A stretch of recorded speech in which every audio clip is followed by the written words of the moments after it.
ಇವಾಗ ಎಲ್ಲಿಗೆ ಹೊರಡ್ತಾ ಇದ್ವಿ? ಅಜ್ಜಿ ಮನೆ. ಹೊರಡೋಣ ಬನ್ನಿ, ಚಲೋ. ಊರಿಗೆ ಪ್ಯಾಕಿಂಗ್ ಆಗಿರೋದು 1 ಬ್ಯಾಗ್ 2 ಬ್ಯಾಗ್ ಆ್ಯಂಡ್ ಅದೊಂದು ಬ್ಯಾಗ್. ಅದೆಲ್ಲ ಆದಮೇಲೆ ನನ್ನ ಮಗಳನ್ನ ಮ್ಯಾಜಿಕ್ ಮಾಡಿ ಪಟ್ ಅಂತ ರೆಡಿ ಮಾಡಿದೆ. ಅದಾದಮೇಲೆ ನಮ್ಮ 2 ಬ್ಯಾಗ್, ನನ್ನ ಮಗಳು, ನಾನೆಲ್ಲ ಆಟೋದಲ್ಲಿ ಬಸ್ ಸ್ಟ್ಯಾಂಡ್ ಗಂಟ ಹೋದ್ವಿ. ಬಸ್ ಸ್ಟ್ಯಾಂಡಿಂದ ನಾವು ಧರ್ಮಸ್ಥಳ ಬಸ್ ಹತ್ತಿದ್ವಿ.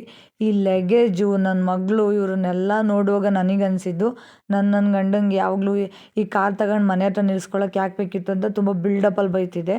ಆದರೆ ಇವಾಗ ಗೊತ್ತಾಗ್ತಿದೆ ಕಾರ್ ಬೆಲೆ ಏನು ಅಂತವ. ನಿಜವಾಗ್ಲೂ ಎಷ್ಟು ಲಗೇಜ್ ಎಲ್ಲ ತುಂಬ್ಕೊಂಡು ಹೋಗ್ತಿದ್ವಿ. ಇದ್ರ ಮಧ್ಯೆ ನನ್ನ ಮಗಳಿಗೊಂದು ಡೌಟ್ ಬಂತು, ಕೇಳಿ ಏನಂತ. ಏನು? ನಾನೇ ಚೆನ್ನಾಗಿಲ್ವಾ?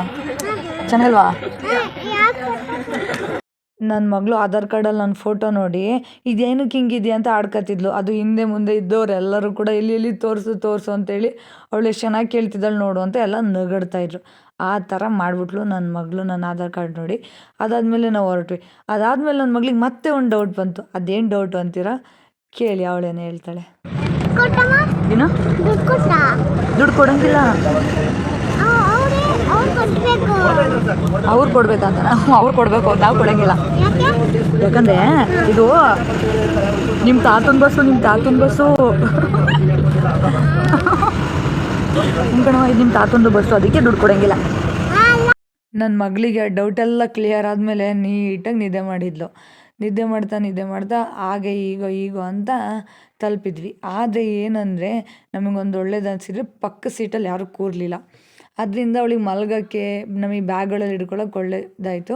ಮತ್ತು ಆ ಕಡೆ ಮಾತಾಡಿಸ್ತಾ ಇದ್ರಲ್ಲ ಅವ್ರ ಜೊತೆ ಆಟ ಆಡಿಕೊಂಡು ಮತ್ತು ನನ್ನ ಹತ್ರ ಬರೋದು, ನಿಮ್ಮ ಮೇಲೆ ಕೋಪ ಅಂತೆಲ್ಲ ಏನೇನೋ ತಮಾಷೆ ಮಾಡ್ಕೊಂಡು ಒಳ್ಳೆ ಟೈಮ್ ಪಾಸ್ ಮಾಡ್ತಾಯಿದ್ಲು. ಅದಾದಮೇಲೆ ಹಾಸನ ಬಂದೇ ಹೋಯ್ತು. ನಮ್ಮ ಹಾಸನ ಎಷ್ಟು ಇಂಪ್ರೂವ್ ಆಗಿಬಿಟ್ಟಿದೆ ಅಂದರೆ ನಮಗೆ ನೋಡಿದರೆ ಶಾಕ್ ಆಗುತ್ತೆ. ನಾವು ಆ್ಯಕ್ಚುಲಿ ಇದೆಲ್ಲ ಫ್ಲೇವರ್ ಎಲ್ಲ ಆದಾಗ ಬಂದಿರಲಿಲ್ಲ. ಅದಾದಮೇಲೆ ಹೊಟ್ಟೆ ಹಸಿತಾ ಇತ್ತು. ನನ್ನ ತಮ್ಮ ಬರೋ ಸ್ವಲ್ಪ ಲೇಟ್ ಆಯ್ತು ಅಂತ ಹೋಟೆಲ್ಗೆ ಹೋಗಿ ಊಟ ಮಾಡ್ತಾಯಿದ್ವಿ. ಮುಚ್ಕೊಂಡು ತಿನ್ನೆ ಬೇಗ.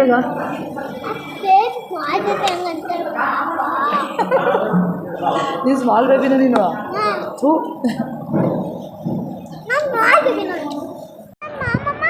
ಹಾಂ, ಅಲ್ಲಿ ತಂದೆ ಬಾ. ಅದಾದಮೇಲೆ ನನ್ನ ತಮ್ಮ ಬಂದಮೇಲೆ ಅಂತೇಳಿ ಫುಲ್ಲು ಖುಷಿಯಾಗೋಗ್ಬಿಡ್ತು. ಯಾಕಂದ್ರೆ ನನ್ನ ತಮ್ಮನೂ ಕೂಡ ಬಾಂಬೆಗೆ ಹೋಗಿದ್ದ, ಅವನು ತುಂಬ ದಿವಸ ಇರಲಿಲ್ಲ. ಅದರಲ್ಲಿ ಕೂಡ ಇವಳು ಸಿಕ್ಕಿರಲಿಲ್ಲ. ಫುಲ್ಲು ಖುಷಿಯಾಗಿ ಹೋಗ್ಬಿಡ್ತು. ಅದಾದಮೇಲೆ ನಾವು ಅಲ್ಲಿಂದ ಹೊರಟಿದ್ದು. ನನ್ನ ತಮ್ಮ ಏನೋ ಮೊಬೈಲ್ಗೇನೋ ಹಾಕಿಸ್ಲಿಕ್ಕಿತ್ತಂತೆ, ಏನೋ ತಗೊಳ್ಲಿಕ್ಕಿತ್ತಂತೆ. ಹಾಗೆ ನಾನು ಮತ್ತು ನನ್ನ ತಮ್ಮ ಮತ್ತು ಮಗಳು ಕೂಡ ಅಲ್ಲೇ ಯಾವುದೋ ಅಂಗಡಿ ಕರ್ಕೊಂಡು ಹೋಗಿದ್ದೆ. ಅಲ್ಲಿ ಅವ್ನ ಕೆಲಸ ಎಲ್ಲ ಮುಗಿಸ್ಕೊಂಡು ಇಡೀ ಹಾಸನ ರೌಂಡ್ ಹೊಡ್ಕೊಂಡು ನಾವು ಬರೋ ಅಷ್ಟೊತ್ತಿಗೆ 8 ಗಂಟೆ ಆಗಿತ್ತು. ಎಲ್ಲರ ಕೈಲೂ ಬೈಸ್ಕೊಳ್ಳೋದೇ ಆಗೋಯ್ತು. ಅಲ್ಲಿಂದ ಬಂದಮೇಲೆ ನಮ್ಮ ಅಜ್ಜಿ ಬಂದಿತ್ತು ಹಬ್ಬಕ್ಕೆ. ನಮ್ಮ ಅಜ್ಜಿ ನನ್ನ ಮಗಳು ಕನ್ನಡಕ ಹಾಕೊಂಡು ನೋಡ್ತಾಯಿತ್ತು.